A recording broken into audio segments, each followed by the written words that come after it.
Hi everyone, let's try to solve another problem on isometrical projections. It's the 17th problem. We have the question like this. A cone of base diameter 50 mm and height 40 mm is placed centrally on top face of a square slab of sides 80 mm and height 20 mm. Draw the isometric projection of the combination of the solids. Here, it's the same problem as the previous one. Sometimes we may get the front and the top, and sometimes we may not. So let's try to draw it without the front and the top view. Here we can see that we have a square slab. On top of it we have a cone. The square slab is of sides 80 mm and height 20 mm, whereas the cone has a base diameter of 50 and height of 40. First, let's try to draw the square slab. So the square slab has to be drawn using the visible lines.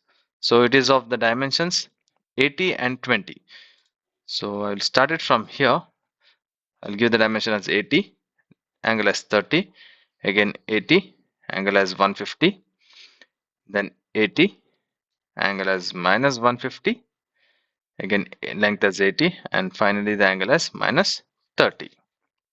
So after this, so from here we'll draw the line downwards. That is, the thickness is of 20 mm. So 20. So you can draw it in this way also. From here we'll keep it straight. Again from here we'll take 20. So you need not do the same way as I did it in the previous problems. You can do this method also. 20 each legs 20. Then connect all the legs together so that you won't need to remember the angles, or you won't find it difficult to keep the angles. Now we'll change the line to normal and we'll find the center of this particular top face here. You can see the alignment indicator showing on to the other side, or else you can draw all the lines and trim the lines. So now we have to draw a cone of base diameter 50 mm. So for that we'll draw a square separately somewhere here. So we have to draw a cone of base diameter 50 mm, I guess. Let's confirm it. 50 and a height of 40. So we'll draw it for 50, then 30, 50, 150, 50, minus 150, 50, and minus 30. So once we have this, so we'll connect all the end points, and from there to the center of the opposite line, from here to the center of the opposite line, and from here center of the opposite line, and from here to the center of the opposite line. So once we have done it, so we'll select it. I don't know where till what angle 40 mm goes, what length the 40 mm goes. So I'll trim this particular line, and from this particular point I'll draw the axis line for the cone, that is a height of 40 mm. So I'll specify the axis. Now I will zoom this particular area and I will complete the cone. So we'll take the arc by 3 points and we'll change the line to visible.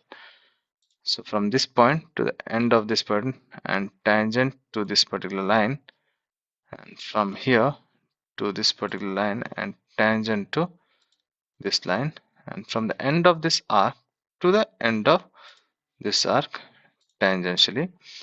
And now we'll take the line, visible line, from the tip, draw a line tangentially to this, or else from there till here, from here till here tangentially. Now trim this excess line which are not necessary. We'll fit it and we'll delete this particular line so that it will be easy for us to place the cone on the center of the square slab. Now we'll use the move command. We'll click at the center of this particular axis and we'll place it here. And this actually completes our problem, but not actually completes. So we'll draw the reference line so that we can give the angle from here, bottom surface, and we'll specify the angle out here and from here till here. So once we have done, we'll select it all and then we'll scale it down, and the scale factor is 0.8164, and hit enter and place wherever you need it on the screen. And this actually completes the problem.